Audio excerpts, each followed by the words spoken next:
Intention is a very important, complicated, delicate, and tricky thing.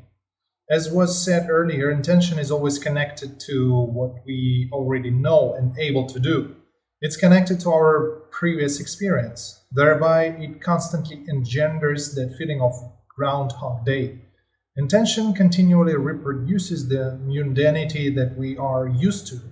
The daily life where today is going to be exactly the same as yesterday was, and tomorrow is going to repeat today. And it's quite an arduous task to get out from this hamster wheel. I believe you know it firsthand how hard it might be to start a new life. Usually, this decision wears off in a few days tops. Then everything rolls backwards to the old routine.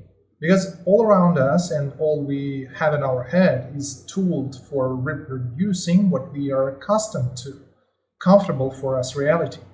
However, there is a discipline that offers certain methods for breaking that vicious circle. As you might guess, I am talking about magic.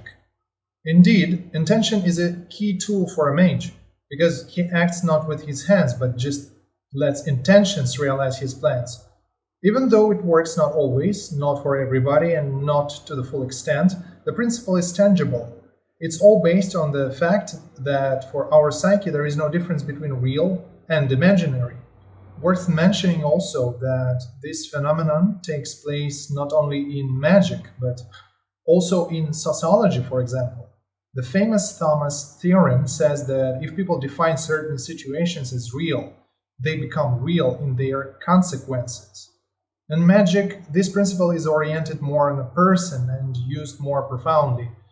All magic manipulations are based on the idea that an action can be replaced with a gesture and an object can be replaced with its symbolic counterpart.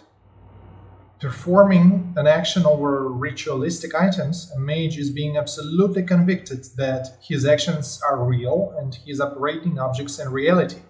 Thereby, intention gets something to hook on and incarnates the intended. Simply put, if a mage stings a voodoo doll of his enemy with needles, he is absolutely sure that he inflicts real damage to a real person, with all that it entails. This is why mages usually don't do such things. This is quite difficult, thankless, and pretty much dangerous activity. However, understanding of the aforementioned principle opens a door to the magic reality for us. There are radical differences between the world of regular people and the world of mages. A regular person is surrounded by meaningless objects, and his actions are not directly connected to his life flow. In the world that a mage lives in, everything is quite contrary. There are powerful artifacts everywhere that influence him, and all his actions define his life explicitly. Sounds insane, yeah, but abstracting from this negative conclusion and looking at the situation more clearly, we get to understand that this is the way it is. Our clothes influence us, don't it? It affects our behavior and how we feel. A lot of stuff around us works similarly. Surrounding objects remind us about ourselves, but they either can remind about us strong and brave who are not afraid to undertake something new, or about us weak and impotent who are unable to make decisions and go forward. Some items remind us about the future we want, and others remind about the future we do not want. Therefore, there are objects that make us stronger, and there are objects that drain our energy. Those are quite fine and subtle sources of influence, but this is what the fabric of our reality is woven of. And when most of our surroundings strip us of our power, no matter what we do, the situation is not going to change. Because all those seemingly insignificant details are bricks of our life.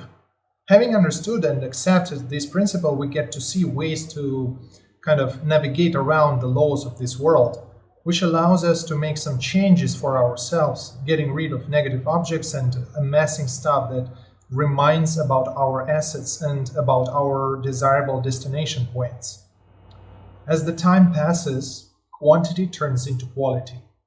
Our intention understands our goals and starts to help us. Our life is routine most of all. It's not something vague made of miracles and random successes.